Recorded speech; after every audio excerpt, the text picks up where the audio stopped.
gashed across his face and slit his mouth wide open. I'm Doug Anderson, an Iraq war vet and former Army bodyguard from New Jersey. I gotta turn it up harder. Fine with me. I'm Jimmy Smith, a professional mixed martial arts fighter and former math teacher from LA. India is just one stop on our journey as we explore the world's most dangerous fighting arts.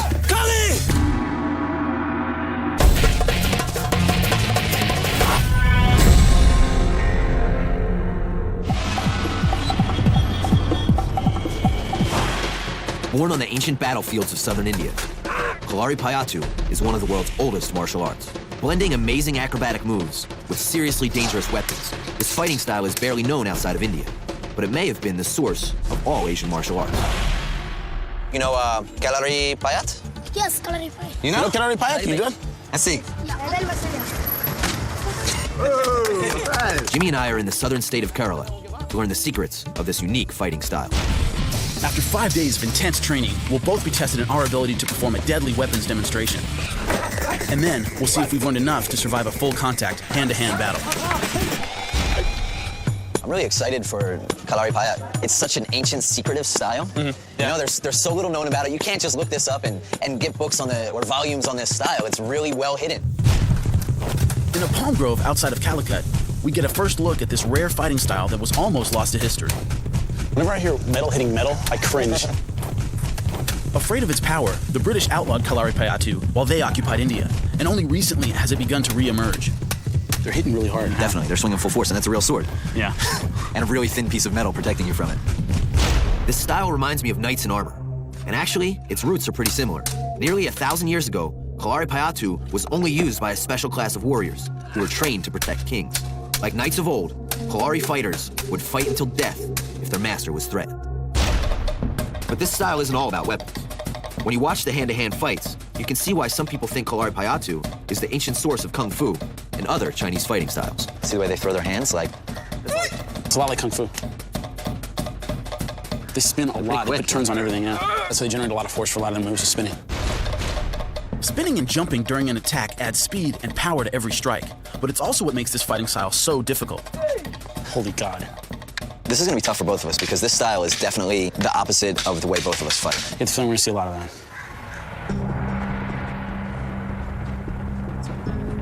that. Dr. Jimmy, welcome to Kerala and welcome to the lethal land of Kalarippayattu. I'm Guru Sunil and this is Guru Suresh. Hello. Dong, you'll train with me in the city. And Jimmy, you'll train with Guru Suresh in the countryside. Good luck. In just 5 days, there's no way anyone could learn all the different weapons and aspects of this fighting style. So Jimmy and I will split the difference. We'll both learn hand-to-hand fighting. But because Doug's always loved knights in armor, he'll head to the city to learn metal weapons. After you say. And I'm off to the jungle to study wooden weapons. You know, in America, we have a lot of different martial arts. A lot. But not Kalarippayattu. So it's one of the few styles that I haven't seen before, that I don't have any experience with. So you're going to the basic things of martial art. Basic elements of martial art is learned through Kalarippayattu. Guru Suresh teaches at a remote camp north of Calicut, where he and his ancestors have helped preserve this fighting style for hundreds of years. I welcome you to Kalari. To enter the Kalari, you'll have to remove your shoes.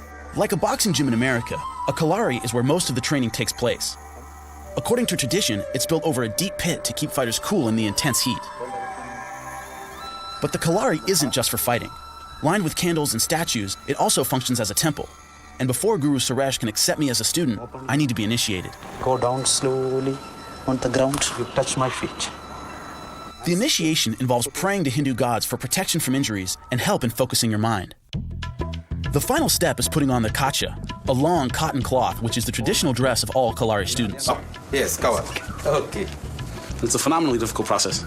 Rarely do I have people tugging at my underwear. From this day onwards, you are a student of this Kalari. Oh, first, we will learn the snake pose.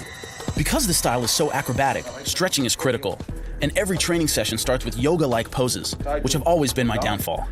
Go down. It's maybe difficult. That's one of the hard things about this style, is that everyone's going to be a lot more flexible and not very flexible at all. Once their bodies are stretched, the students practice jumping, the source of power behind nearly every Kalari strike. Okay, you try. Yes, sir. All right, once again, you try. Right. As a mixed martial arts fighter, I'm used to using my strength and weight for power, so catching air is a totally new concept. This, so far, is the style that is the almost opposite to the way my body works. Flexibility, I'm not good at, and jumping, I'm terrible at. Getting there. Have to much practice. You're on the right path. Yes, sir. Thank you. It's going to be really, really frustrating.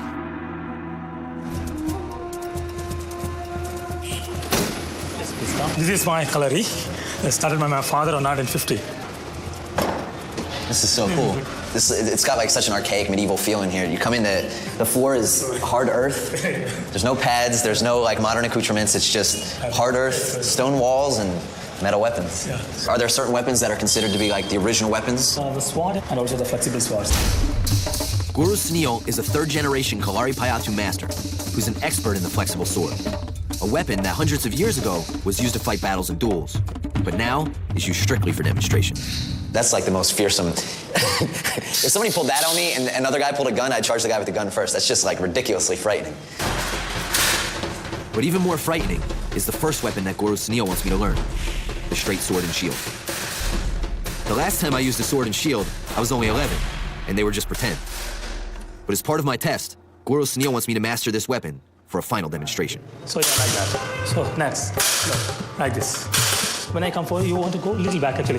Like this, the moment you want to be. Yes. Sure. Okay. Yes, sir. Yes. A big problem that I'm gonna have with this is just the clang of metal on metal, the clatter of steel on steel causes me to flinch and close my eyes. I'm completely not used to that. So every time he swings down with the sword, I close my eyes and that prevents me from seeing where the next swing's gonna come from. A successful sword and shield demo has the look of real fighting, but is actually a highly choreographed series of attacks and withdrawals. Yeah. The key to a good demo is control and concentration. And during my final test, I'll have to prove that I can wield this dangerous weapon like a Kalari warrior without hurting myself or my opponent. Okay. I've never paid this much attention to instruction before in my life. Okay. Yes. Turn. Yes, turn. Go like this. Yes, sir. Yep. Then stay. Yes, sir. It's like a stress on my brain because there's so much to memorize and so many little things that I'm getting wrong. But then on top of that, there's the additional stress of if I screw up, this guy's sword comes crashing into my face at 45 miles an hour. Jump and slash. Come on. No. Look, buddy. It's nerve-wracking for sure. This is gonna be an intense week. When you study Kalarippayattu in India, it's almost like stepping through a portal. You're just going back in time. You know, you walk off the street and there's horns and cars, all the trappings of modern life. And then you walk into that Kalari and it's like, it could be 1000 BC. The modern world just falls away. So, fine, huh? Good to see you. Today, I'm planning to give you a massage. Actually, that is a Chabati Richard, especially for the flexibility of the body. Kalarippayattu is one of the most acrobatic martial arts in the world. And this morning, Guru Sunil is going to show me the secret to how their bodies get so flexible. A huge part of Kalari training is actually like preparing the body. You want to lie over here? This is definitely not something I've ever experienced at a gym before. Before training, every Kalari fighter undergoes up to 2 weeks of hot oil massage, and their secret is to use feet instead of hands.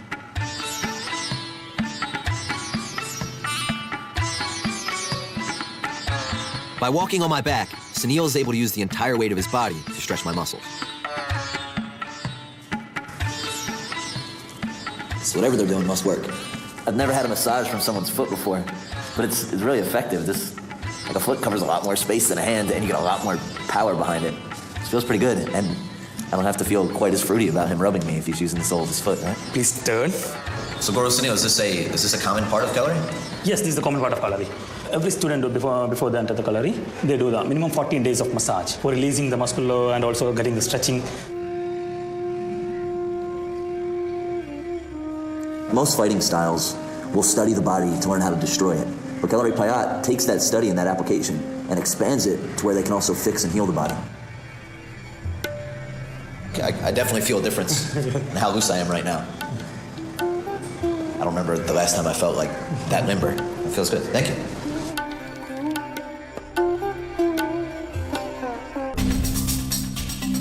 It's my first full day of training with Guru Suresh, Your uniform is really over there. and I'm definitely not feeling very confident. The most complicated uniform I've ever put on in my life. Fly. Okay. Everything about this Indian martial art feels completely foreign to me, but I've only got 4 more days until my final challenge. Now you are starting the training with the short stick. Mucha. The machan, or short stick, is one of the oldest weapons on Earth, and one of my least favorite. In the Philippines, I was nailed by a stick that left one of the worst bruises of my life. Fortunately, in Kalarippayattu, the short stick is no longer used for actual fighting, but for demonstrations that prove your agility and precision. 1, 2, 3, 4, 5, 6, 7. Before my final fight, Guru Suresh wants me to perform a sequence of moves that will show off my ability to block and attack from every angle. And it's a sequence of hits. 1, 2, 3, 4, 5, 6, 7. I step, I block, I hit, I block. The sequence is based on ancient fighting moves, but its roots are even more primitive. Animals are the best fighters. What the cock does is, see, it like this kind of movement. Try to hit here. Like this. What he's explained to me is that everything they do in here, the hand-to-hand movements, the short stick movements, are based on animal combat. They think animals are the best fighters because they're born with that ability. They don't have to be taught. Like two cocks fighting, each movement is based on give and take. I move forward to attack and then retreat as my opponent moves forward. Like when we start off, he hits twice, 1, 2, then he steps. I have to step back. If I don't, we're gonna be here, and it doesn't work, and I get hit. See? Took one of the fingers. That's what you have to watch out for. If you train daily, 100 times you practice this, on the final day, you will make wonders, I'm sure. Yes, sir. As he said, if I train 100 times a day, I'll get it, so I just have to trust him, hope it's enough. For over 1,000 years, Kalarippayattu has been closely linked to Hinduism, and every morning at Guru Sunil's begins with a prayer to Hindu gods. My training partners seem like such peaceful guys, but their bodies tell a different story. These guys, every one of them is like riddled with scars. These are just like the marks of a Kalari warrior. It's common, a lot of the time, people get injured in the Kalari. Yes. Lots of people have. What's the worst injury you've ever seen? That's on the head. Somebody's head? Yeah, my head. Your head? Yeah, my head. Just come to the sword on the head. Just blood everywhere? Blood everywhere. I can't get over like the consequences of this style. If you mess up, you're gashed, man. Yes. Most students of this style aren't allowed to train with metal weapons until they've had at least 6 years of practice. But Guru Sunil has put me on a hyper-accelerated program. Yesterday, I was introduced to some crazy sword and shield moves. And today, it looks like we're moving on to knives. So we're gonna start doing some weapons disarmament stuff, and I'm gonna try to keep myself from getting stabbed using the shawl as a defensive weapon. Shawls are a common part of clothing in India. But in the Kalari, the shawl is more than just something to wear. First tie is wrist, actually, here. Just wrist, then immediately from on that flow, you want to take him here. Look.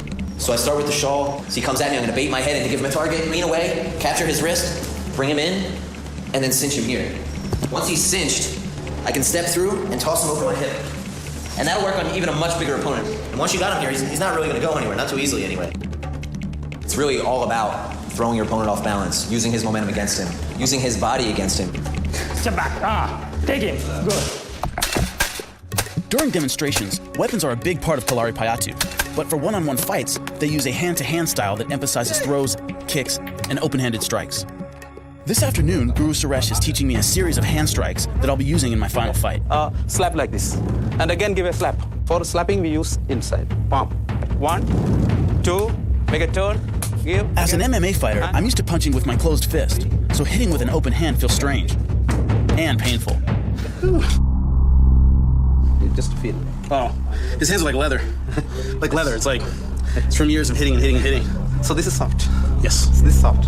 This is somewhat Very callous, yes. So that's the difference. The other hard thing for me to understand is the constant spinning motions. So this is how they go, right? See, this one. So In mixed martial arts fighting, it can be dangerous to turn your back to an opponent, but here, it's a crucial part of the style. Another important part of hand-to-hand fighting is the throw.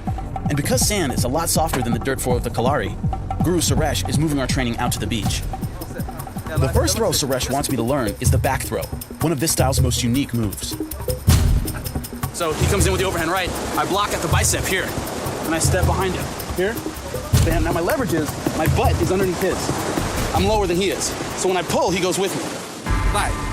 But I have to get my hips lower than his hips or it won't work. This back part of mine should be somewhere here. I haven't figured out yet if the throws are for real world application or they're for demonstration. I'm not sure. Because right now, it's not something that would throw me in a million years. Now that I've learned the basics of the hand-to-hand style, it's time for my first real spar. Now you're going to do a sparring.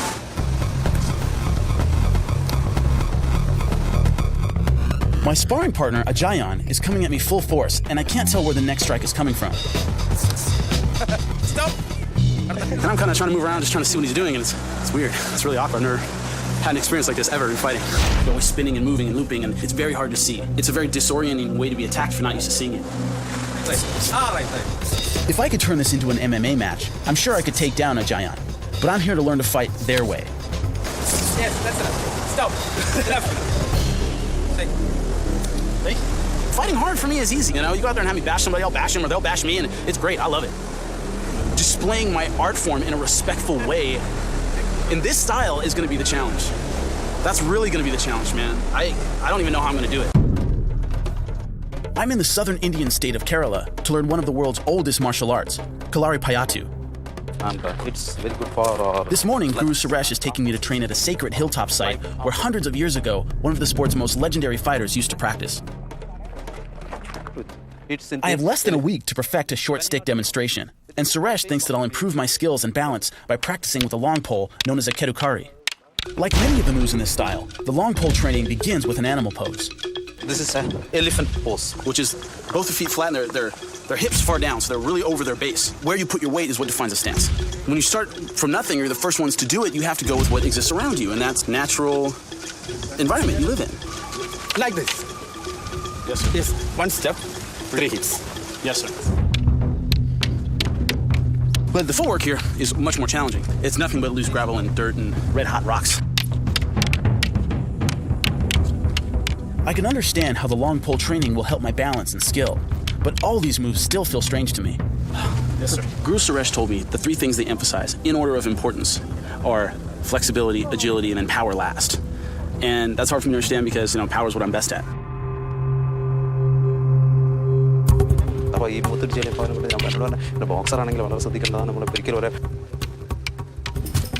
So, for me, it's good that I'm thrust into this arena that I'm not proficient at, that's forcing me to grow in a lot of ways. Kind of put the way I normally think about fighting and martial arts in the background, because it doesn't work that way here.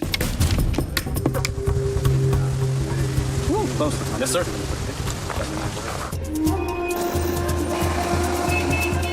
These guys spend years and years, pretty much their whole lives, studying this style. I get 5 days to be expected to be at their same level, and in this style particularly, I don't think that that's going to be possible. It's my 3rd day of training in the Indian martial art known as Kalarippayattu. Guru Sunil is trying to teach me a high kick. This is pretty much like the Indian equivalent of a slam dunk. The kick was originally designed to strike an opponent in the head, but today, it's just a way to show off your skills. Okay. Jump and kick like that. And then fall. Kick and fall on your feet. On your feet? You guys fall on your feet. I fall on my head. No. Sunil wants to see how high I can go. Good, okay, good. The ball is nearly 10 feet high, and I'm at least 3 feet short. Good, very good. I'm still not built for this. So Guru Sunil is giving me a break. Right now, it's probably, I don't know, maybe 6 foot high, maybe 6 foot 2 inches at the most.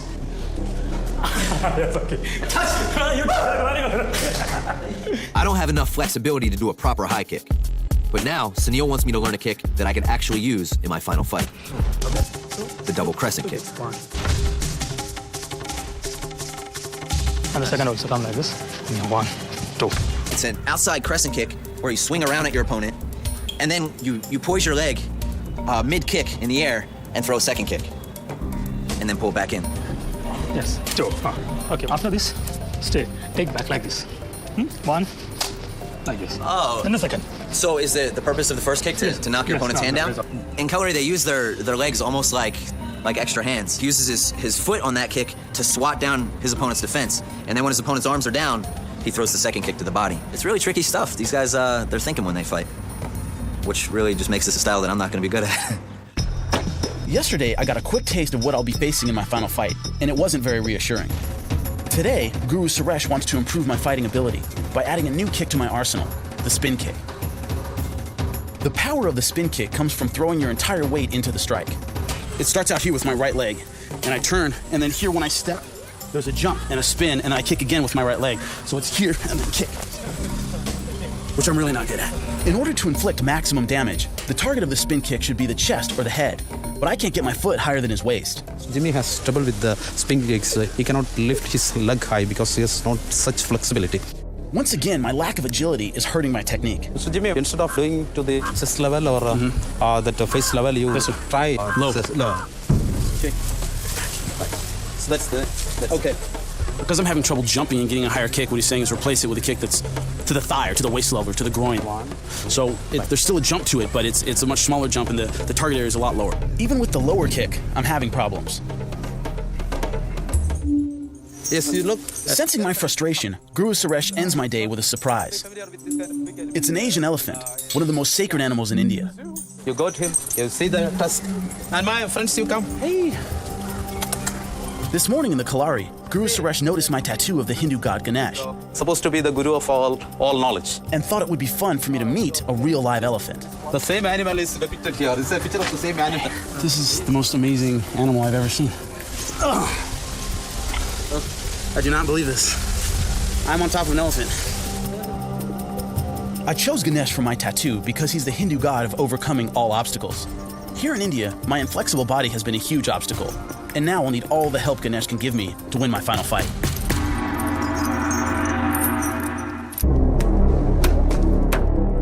All right, so now that we've established that my head is completely not safe, let's go practice Kalari. After a morning of kick training, Guru Sunil wants me to go back to practicing for my sword and shield demonstration.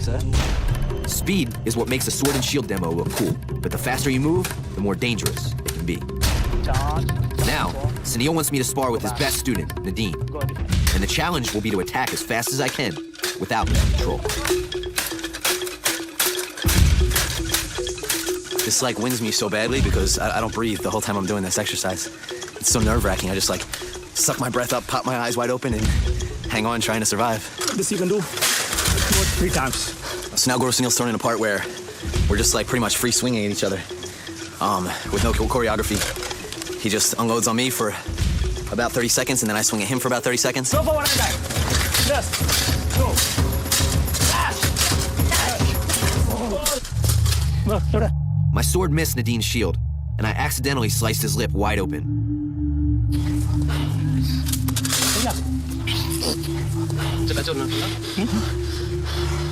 There's no doubt he's gonna need a trip to the ER for some stitches. It's the worst feeling in the world to injure a sparring partner. And if I could trade places with Nadine right now, I would in a heartbeat. I was going really fast on the attack, and he just didn't get his shield up in time, or I swung it out on an odd angle. I don't know what happened. It gashed across his face and slit his mouth wide open. And they keep saying it's okay, it happens, but it's not okay because that's me being careless with somebody else, They're really careful when it comes to my safety, and I was just kind of like reckless with his, and I feel like a huge right now,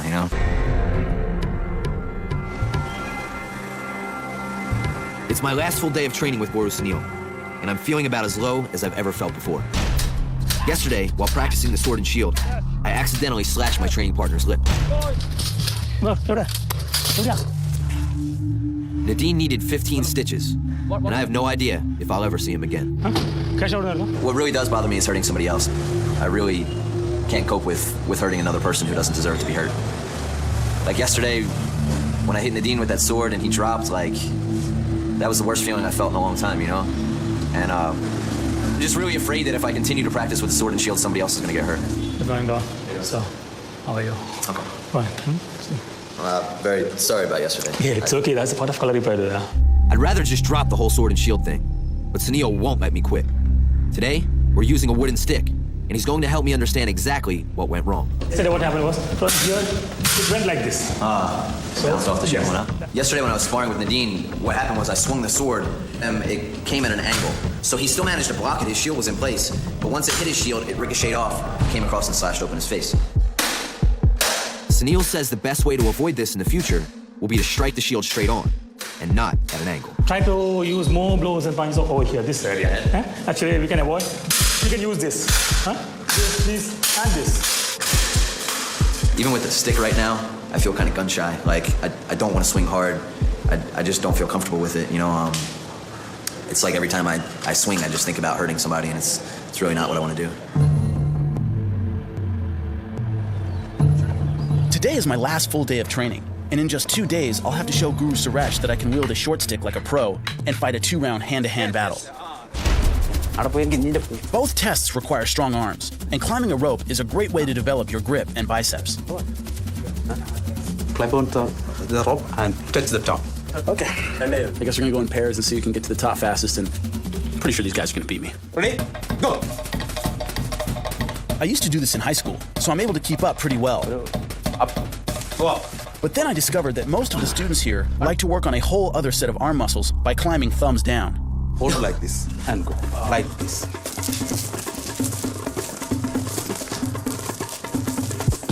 Thank you. Very good. Very good. Oh my God. Take this. Yes. This is how it goes. So he wants me to do this, to grip overhand and pull myself up. I don't even know how I would do that. Oh. I can't. I don't have that kind of grip. I don't know how to do it. I can't pull myself up that way. In preparation for my final fight, Guru Suresh wants to teach me one last move, the jumping strike.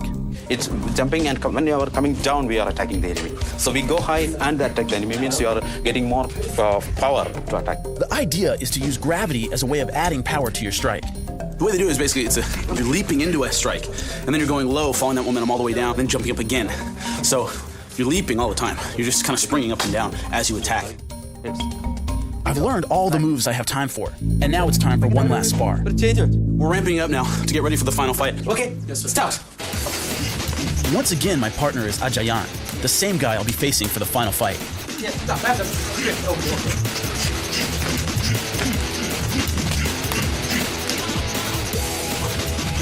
I'm beginning to get a sense of how they fight, Guys, please stop. but I have a long way to go and not much time. My final fight is just 2 days away, and Goro Sunil wants to help me get ready by having me go 2 rounds with one of his best fighters. So we're about to do some sparring, so I can kind of like incorporate everything, try to get the kicks, punches, and the throws all tied in together. Right off the bat, I'm hit with some killer kicks that put me on the defensive. I'm trying to retaliate with a spin kick, but I completely missed the target.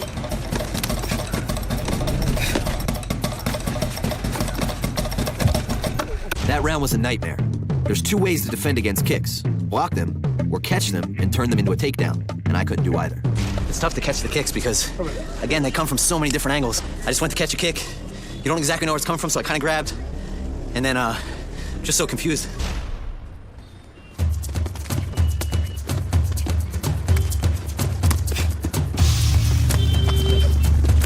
Round 2 starts off with another flurry of kicks, but this time, I catch one. That throw felt great, but now I think I made him angry. If I'm gonna have any chance in tomorrow's fight, I'm gonna have to come on a lot stronger. My biggest hang-up is just going to be the fact that I can never really predict exactly where their kicks are going to go. In order to fully pull off a throw, you have to be able to kind of time your opponent's attack and know where it's going. I'm having trouble with that still. Very peaceful here, very beautiful. It's my last morning of training, and Guru Suresh has taken me to an ancient temple that doubles as a laundromat. The final fight is tomorrow, and Suresh wants to make sure I can handle the short stick demonstration that will precede my hand-to-hand battle. He needs to work on sticks again to perfect it more and more. Short. So shorter steps and fast movements, so that you can do everything in a small area. This platform isn't very big. It makes everything much harder because you're looking at where you're stepping as opposed to the stick and what I'm doing with my hands. Go down, go down. Practicing on this small platform is forcing me to keep my movements controlled and precise. 2 words that mean a lot in a skills demonstration like this one.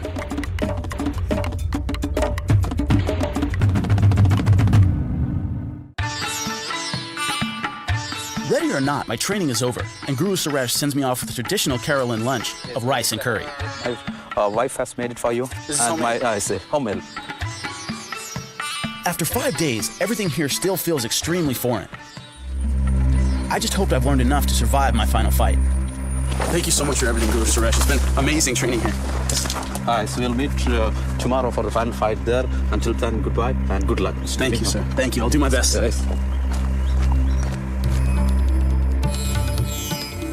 What I'm really interested in seeing is how Doug's training is different. This has been so challenging for me and such a different side of martial arts. I'm really curious to see how he did and what he thinks of it. So after that, turn. Good, right. Go down. Like that. Okay. I almost stayed in place. What's up, Jim? How are you? How you doing, Doug? How you doing, sir? Good to see you. Goro Sunil, thank you very much, sir. Thank you. I appreciate all the training. Okay. It was a pleasure training with you. Okay. Thank You should you. go tomorrow for the fun. How you doing, Doug? What's going on? Training's been good, man. We went through a bunch of hand-to-hand stuff. I focused almost exclusively on the sword and shield. It was like they hand me the sword and the shield, and it was like instantly straight into the deep end, swinging at each other with these things, man. I got scratched up a little bit, which isn't a big deal compared to my training partner, Dean. Yesterday, I took a swing at him and kind of like ricocheted up off his shield and split his entire upper lip wide open. I'm supposed to do the sword and shield demonstration tomorrow. And I don't know, man. I'm really timid about it. But part of the problem is, when your gun's shot, that's when people get hurt. Right, and that's... Because the timing's off. Exactly. I'm honestly thinking about not doing it tomorrow.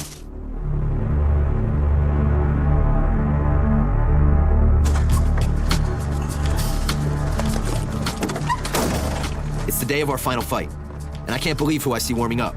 It's Nadine, out of the hospital, and ready to take me on in a sword and shield demo. What's up, Nadine? How are you, man? You okay? It's good to see you. I'm really sorry about that, man. I didn't mean to do it. I was thinking about it, and I think it's better. It's safer if I don't do the sword and shield. I know you're not afraid. I mean, you're like the bravest dude I ever met. I just I can't live with it if I mess up. Maybe I'll go home and practice for a year and come back, and then we can do it. I don't want to hurt anybody. But if you would like, then okay, no problem about that. Thank you, Nadine. Thank you so much, man. It's definitely not my nature to ever back down or quit from anything, but I feel like in this instance, I'm not really putting myself in danger, I'm putting someone else in danger. I can totally respect Doug's decision, and that means I'm up first with my short stick demonstration. Traditionally, when warriors would fight, their fellow warriors would get them dressed to go off to battle. That's what they're doing now. They're getting me dressed and ready to go. Doug and Jimmy, for 5 days, you train hard, and it's time. You test your skills and courage. Jimmy, sticks demonstration first. This is the moment I've been dreading since day one. I'm more of a fighter than a performer, but I'm going to do my best to make Guru Suresh proud. Let's go, Jim.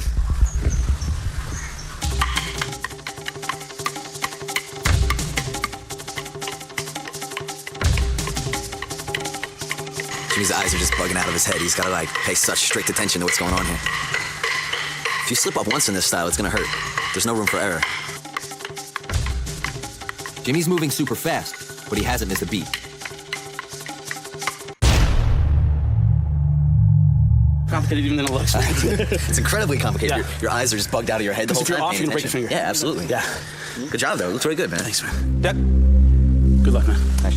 I declined the sword and shield demo, so in its place, Goro Sunil wants me to face a knife attack. The goal will be to use what I've learned about Kalarippayattu to keep from getting stabbed, and then to disarm my assailant with the shawl. This guy's lunging at Doug.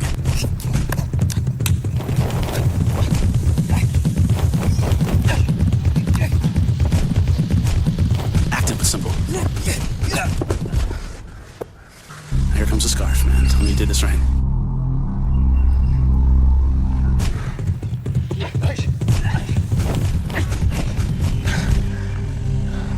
That was a great disarmament move, and Doug made it look easy. Doug nailed his demo. Now it's time for both of us to face the final hand-to-hand battle. Jimmy, it's your turn. Come. Yes, sir. You got it, brother. I'm up first, and my opponent is Ajayan, the same big guy I've been sparring with all week. After a 5-day crash course in the ancient fighting art known as Kalarippayattu, it's time for Jimmy to take on Ajayan in a 2-round hand-to-hand battle. Jimmy's opponent's definitely leaner, but he's a little taller, so he's gonna have a little bit of reach. The fight will be judged on style and strength, with well-executed kicks and hand strikes counting a point each, and throwdowns or knockdowns counting for 2. Start.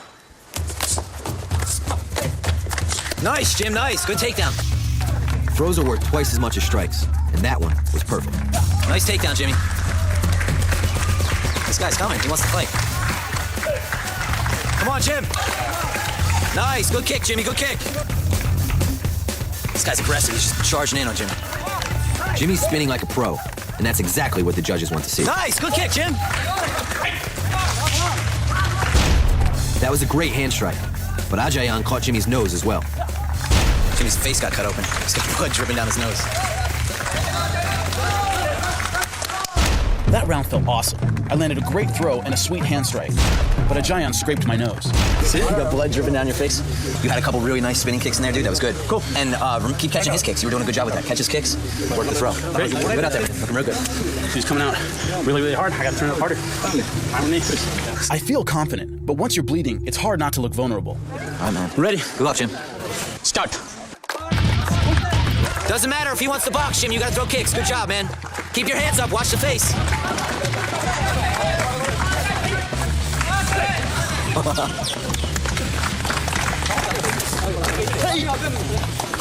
Nice. Good throw, Jim. Good throw. It's another nice throw. But because Jimmy goes down also, points are lost. I've never seen Jimmy do so much spinning, and Ajayan looks totally surprised. Nice. That throw counted for sure. A lot of his kicks Jimmy's catching. That was a big slam. Jimmy's got like 3 or 4 slams already in this round. Kicks and then coming in, throwing his hands.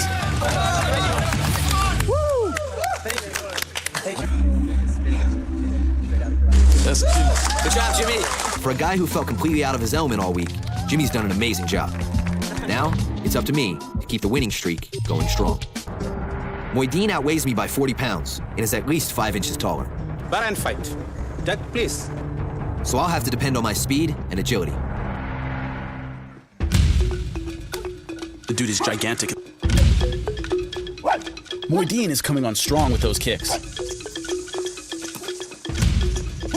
And Doug has no choice but to keep his distance to avoid getting hit. Doug's having trouble staying on the outside the whole time. The guy's way taller than Doug. Don't go back the whole time. Good. Good. In. After that shot, Doug. There you go. Finally, Doug's landing some strikes, but they're not doing much damage. 3s and 4s, Doug. 3s and 4s.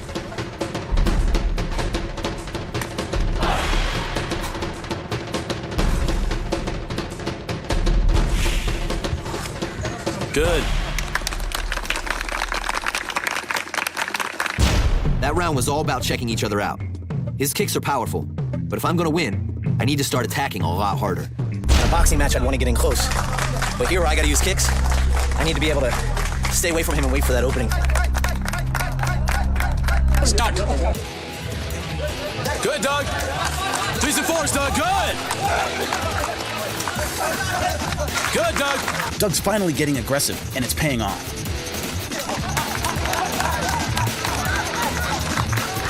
Get a throw in there, Doug. You can get it. Get the throw.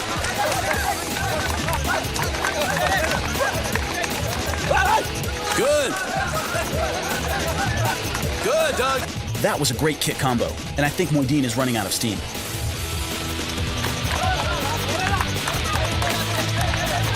Good, Doug. Finish strong, Doug.